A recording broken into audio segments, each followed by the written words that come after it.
Le refuge faunique Marguerite-Diouville, situé sur l'île Saint-Bernard à Châteauguay, a dû fermer la majorité des accès à ses sentiers en raison des importantes crues printanières qu'a connues le Québec au cours des dernières semaines. Pour comprendre les impacts de ce phénomène, on s'est rendu sur place où on a questionné le directeur général Luc Lécuyer. On est ici en fait parce que la crue printanière a laissé des traces du côté là, du refuge faunique. Est-ce que vous pouvez nous dire c'est quoi les dommages d'abord qui ont été subis en fait par les sentiers et quelle section est fermée? Parce que là, je pense qu'il y a une section qui est ouverte, donc ça touche quelle section? Oui. Bien, en fait, l'île Saint-Bernard, c'est un milieu naturel qui est inondé périodiquement, donc à tous les printemps, environ à 80 %. Alors c'est naturel, c'est normal, parce que c'est un endroit où le poisson va frayer. Alors, c'est un marécage, c'est des marécages, alors c'est normal que ce soit inondé. Mais inondé à ce point-là, on n'a pas vu ça depuis plusieurs années, qui fait en sorte que l'eau a même débordé, a recouvert même nos digues qui sont supposées de retenir l'eau sous forme de section de l'île. L'eau a débordé complètement.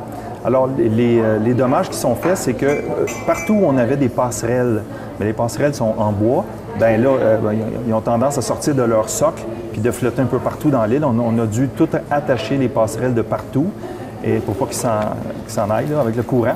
Et on a dû aussi, les ponts se sont déplacés. Les ponts, c'est assez majeur là, parce que c'est des gros ponts de bois. Alors, c'est les principaux dommages qu'on a vus. Ce qu'on n'a pas vu encore, c'est quand l'eau va se retirer, nos digues, là, qui sont quand même des infrastructures importantes, ça va être quoi les dégâts qu'on va découvrir sur les digues. Alors, on parle de plusieurs milliers de dollars présentement. Là, on anticipe là, 10 à 15 000 $ de travaux à faire, réaliser pour remettre en place ce qu'on a vu. Et ça, c'est à part de ce qu'on ne connaît pas. On va le savoir quand l'eau va se retirer. Puis pour répondre à votre deuxième question, les sentiers présentement sont accessibles jusqu'à la plage Le Grillon. Habituellement, à 80 % des gens se rendent jusqu'à la plage Le Grillon dans ce secteur-là, donc ils peuvent encore le faire. Mais après ça, il faut attendre parce qu'il y a de 2 à 3 pieds d'eau dans les sentiers. C'est plus les poissons présentement qui profitent de nos sentiers. Et vous disiez, bon, entre 10 et 15 000 $ pour réparer tout ça, mais oui. Ça va être financé comment? Parce que, bon, on s'entend que c'est quelque chose qui n'était pas prévu, donc ça sort d'où cet argent-là? Bien, c'est financé par Héritage Saint-Bernard parce qu'il n'y a aucune assurance qui couvre ça. Il n'y a aucun programme gouvernemental non plus qui va nous aider là-dedans. Alors, c'est avec la tarification. Quand les gens viennent ici puis ils payent leur droit d'accès, c'est avec ces sous-là qu'on va réparer. Puis on n'a pas le choix d'y aller comme ça. Est-ce que vous avez un échéancier? Est-ce que vous savez quand est-ce que ça va être réparé? Quand est-ce que ça va être de nouveau accessible? Parce que là, j'imagine que c'est dur à dire vu que l'eau est encore là. C'est encore Dame Nature qui va décider à quel moment l'eau va se retirer. Après ça, on va pouvoir évaluer le tout puis commencer des travaux. Sauf qu'on ne peut pas, même quand l'eau est retirée, si on est dans la boue, on ne peut pas travailler avec de la machinerie ou des tracteurs. Donc, ça risque de repousser les travaux tard, au mois fin juin, début juillet, mi-juillet même. OK. Et c'est quoi l'impact de cette inondation-là sur Héritage Saint-Bernard? Est-ce que les gens viennent moins? Est-ce que vous avez remarqué une diminution de l'achalandage? Tout à fait. Au niveau financier, il y a moins de monde qui viennent au café. Il y a moins de monde qui viennent... Parce que les gens, au mois de mai, ils viennent pour les oiseaux ici. Alors, s'ils ne peuvent pas circuler, ils vont aller ailleurs.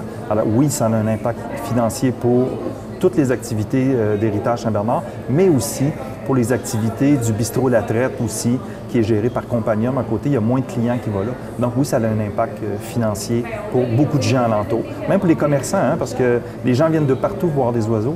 Alors les retombées économiques, c'est pour tous les commerçants de Châteauguay. Puis, à titre comparatif, peut-être vous disiez que, bon, il y a toujours des inondations au printemps. Est-ce que ces inondations-là ont des coûts relatifs à ça? Est-ce qu'il y a des montants qui étaient investis avant, puis par comparaison avec...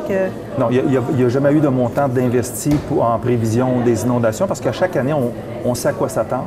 Mais cette année, c'est vraiment, à grandeur du Québec, là, c'est vraiment exceptionnel. Donc, on est comme tout le monde. Mais par contre, nous, on n'a pas perdu de maison. Je regarde les gens, s'ils perdent leurs biens. Ici, c'est simplement de remplacer des passerelles. Là, on va trouver des solutions, mais pour les autres citoyens, c'est plus dramatique. Donc, j'imagine qu'on peut se tenir au fait de la situation là, sur la page Facebook d'Héritage. Tout à fait. Vous avez toutes les informations sur notre site. Parfait. Luc Lécuyer, merci. Merci à vous. À bientôt.